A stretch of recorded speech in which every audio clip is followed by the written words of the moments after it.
Hi guys, I'm Adam Wilborn from WhatCulture. And I'm Andy Murray from WhatCulture, and coming up today we're going to talk about the 3 wrestlers that AEW has released overnight. And on top of that, we've got an update on Backstage morale, an update on Backstage morale in WWE, and it's not negative for a change. Good. Plus, WWE are moving all programming away from the Performance Center, and an update on AEW having fans in attendance. This is the news. So the big story this morning is the release of 3 British wrestlers, from All Elite Wrestling. We're talking Jimmy Havoc, we're talking Bea Priestley, we're talking Sadie Gibbs.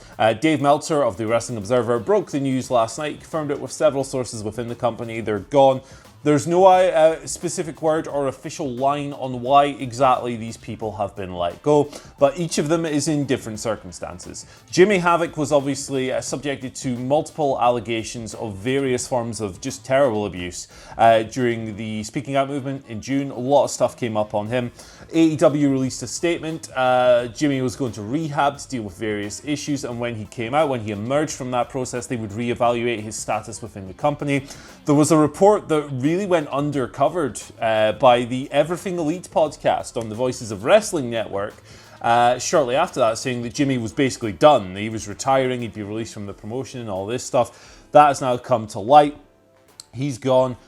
Sadie Gibbs is an interesting one. She hasn't wrestled for AEW since October. She's only wrestled like 3 matches in total for the promotion. She's tweeted after the release saying thank you for the opportunity and the chance of a lifetime. Still a very young wrestler, lots ahead of her. She'll probably land on her feet and do good things in the wrestling business before long. Bea Priestley, she was never really going to be a full-timer in AEW. She's active in Japan, she's in Stardom. But she was on TV here and there. She had the program with Britt Baker, of course, and potentially someone who could have come in and slotted in a bigger role later down the line. Her last match was back in March, just before this whole bollocks kicked in. Thing about all 3 of these wrestlers, well, not Havoc, he lives in America, but Gibbs and Priestley would be stranded right now. They'd be prevented from going to the US to work for AEW because they're British and they don't live in the US. Now, these 2 have a really interesting relationship. Some beef potentially going on there. There was a spat on Twitter a couple of years ago relating to Gibbs missing some shows in Japan because her grandmother had passed away, and Will Ospreay, who's Bea Priestley's partner, was also involved. There's all kinds of stuff we could speculate on, but we're not going to do that. Valid complaints to be made, as always, about wrestling promotions releasing people in the middle of a health crisis. Although AEW's situation is different to WWE's in that they don't nearly have the same profit cushion, and they've lost a bigger chunk of their revenue as part of what's going on. But still, at the end of the day, 3 people gone, varying circumstances. Adam Wilborn, don't know what I'm doing with my hands, but tell me what you think.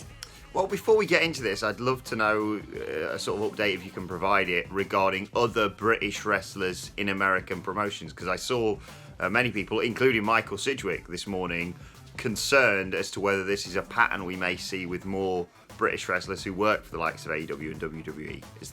Is it related to that, or do you think it's completely separate? It's tough to tell.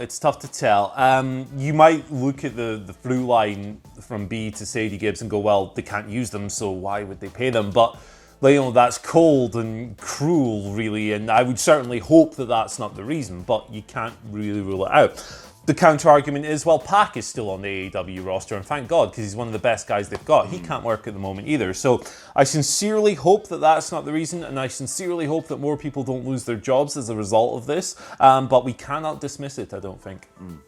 In terms of reacting to the news, surprising in terms of Bea Priestley and Sadie Gibbs, less so surprising when it comes to Jimmy Havoc. You talk about those allegations, you feel his position was slightly untenable in All Elite Wrestling. Obviously, it sounds like he's going to retire from the business now. A real shame, though. Bea Priestley was someone that AEW, at the very least, was pitching to be a big thing in that promotion. Obviously, she works in Japan, as you were telling us earlier, and so it may not have been, the main event role that many people have pitched for her, but I always enjoyed watching Bea Priestley wrestle, so it's a shame that she's been released from there. But the saving grace, the silver lining to this cloud is that it's only 3, I suppose. If this is the reasoning behind it, when WWE had to do it, they gutted 20, 30, 40, 50 people in one fell swoop. So you sense that there may be other reasons behind this aside from economic, but either way, it's a shame to see anyone get released from a wrestling promotion in the current climate. Let's move on and talk about WWE. Loads of whispers of this going on at the moment, but now apparently confirmed WWE will be moving all programming from the Performance Center to Orlando, Florida's Amway Center. This is according to Wrestling Observer's Dave Meltzer. You may see SummerSlam emanating from there. This has been reported or speculated on for quite some time now in terms of them moving out of the Performance Center. Every WWE show, according to WrestleVotes, after this week's Raw, will go down in the Amway Center, so we could see the end of the PC as soon as next Friday, the go-home Friday, the go-home SmackDown even, ahead of SummerSlam. The NXT one next week's already been taped at the Performance Center, as we reported on yesterday afternoon with that bump, let's just say, that Johnny Gargano took. Also talk... I saw this popping up on Twitter last night about WWE using virtual fans, just like the NBA or the MLB have done. I don't think, according to Dave Meltzer, there's going to be time to have that set up for SummerSlam. And considering WWE's recent history with video games, I'm not holding out much hope for that one. But regardless, a change of scenery for weekly TV and for pay-per-views. I'm looking forward to it, Andy. Yeah, fresh lick of paint, exactly what the product needs at the moment. And the Amway Center is a really nice building. Been there for an Orlando Magic game. It's really fun. So yeah, they need a little bit of extra room to set up these virtual fans. I'm looking forward to seeing how wacky that is and how crazy and silly the whole thing is. We've got an update following on from that relating to WWE's Backstage morale from WrestleVotes here. As a sense of normalcy. Normalcy? Why did I pronounce it like that? Normalcy creeps back into the professional wrestling industry. Here's the tweet. Strong sense of enthusiasm at the Performance Center today. All TVs after this coming Monday night Raw will indeed be live from the Amway Center in Orlando. Some normalcy on the horizon. So people are looking forward to it. Feels like the world's coming back to life. People are just learning how to deal with this thing and trying this out here, and maybe this will work and maybe that won't work so well. It's a step of progress, and it's nice to report positive news on WWE Backstage morale for a change. Yeah, honestly, it's just genuinely relieving to think, we don't have to say everyone's really sad backstage, basically. Look, This isn't us saying, everything's basically going to be back to normal in a couple of weeks. By the time SummerSlam's over, it's going to be just as it was at the start of the year. No, it is, like Andy said, learning, adapting to deal with how it is right now. With everything being as it is, particularly in America right now, you're not going to see a return to the age-old staple of what we are used to wrestling shows look like. But like you say, dribs and drabs here and there. Good to see everyone staying positive backstage. It's an exciting time for wrestling as we head out of this. It's going to be mad once it's finally back to proper normal to see what companies do. Like, WWE have got a hell of a number to recover. Now, obviously, it's been an issue for the last few months with declining ratings. And whilst that can be blamed on the ongoing global bastard, if that clears up and they stay the same, some big moves are going to have to be made. I mean, I'm worried as to what Vince McMahon would think is a correct big move, but it ain't going to be dull, Andy. No, it most certainly isn't.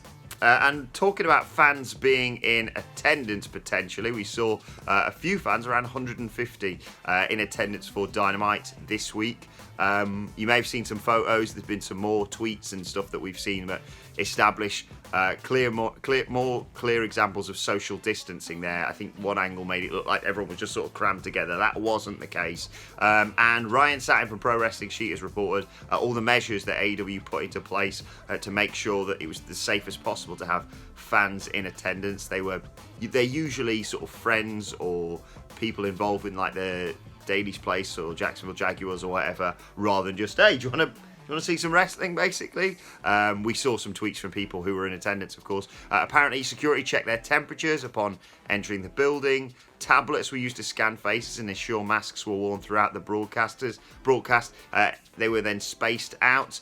Everyone had to fill in forms waivers to confirm that they haven't been in contact with anyone with the ongoing global bastard. And I love this. AEW employed a, quote, mask patrol to keep everyone in line.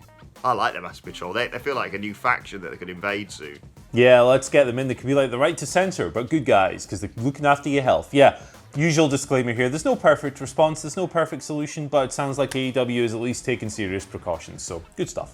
Right, let's move on to your Twitter questions at WhatCulture WWE. Of course, if you want to get in touch with us. First question today comes from Richard McLarnon, who says, what would you guys think about Britt Baker doing guest commentary on Dynamite a la Chris Jericho recently? It could be a good chance to shine a light on the women's division and give one of the best talkers in the company more airtime. And Yeah, this is a really good idea because she's really blossomed as a talker since she turned. I actually rewatched the first episode of AEW Dynamite the other day, and she did guest commentary on the women's match on there. It was Rio and Nyla Rose, and Britt just wasn't confident. She wasn't properly assured of her character. She didn't sound like she felt totally comfortable with what she's doing. But now it's day and night. It's a completely different situation. She's one of the best talkers in the company, like you say. I think it's a good idea. Please do that. Yeah, more women's wrestling in AEW, or the bare minimum on Dynamite. Obviously, they have matches on Dark. They have the tag team tournament, of course, going on right now. But again, this week, 2 minutes of women's wrestling, a 30-second promo from Hikaru Shida? Not enough. But yeah, Britt Baker is someone who, when I talk to the Dudley Boys in particular, huge AEW fan Michael Sidgwick, he is crying out for more Britt Baker on the show. And especially after the weird, right, if you can beat Rebel, you can face me angle with Big Swole. You need to keep that ball rolling a little bit more as we head towards All Out at the start of next month, of course. Second question today comes from Phil, who says, hey guys, do you think a revenge angle could be in the works for Charlotte Flair against Randy Orton for his attack on the Nature Boy? Yet another example of intergender wrestling rearing its not ugly head, just head. Yeah, I don't necessarily think that this is something WWE are going to lean into.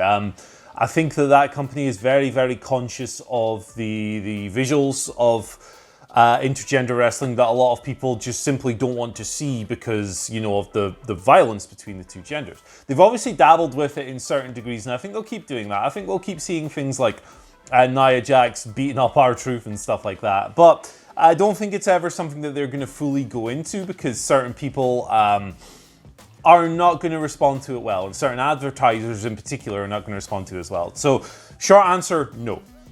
Yeah, exactly. I think a couple of things here.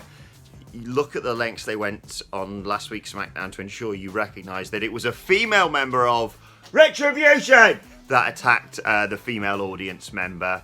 But having said all that, if you were going to have an intergender wrestling match, the safest, best possible match would probably be something along the lines of Charlotte Flair versus Randy Orton. Just two seasoned professionals who can genuinely get the best out of each other.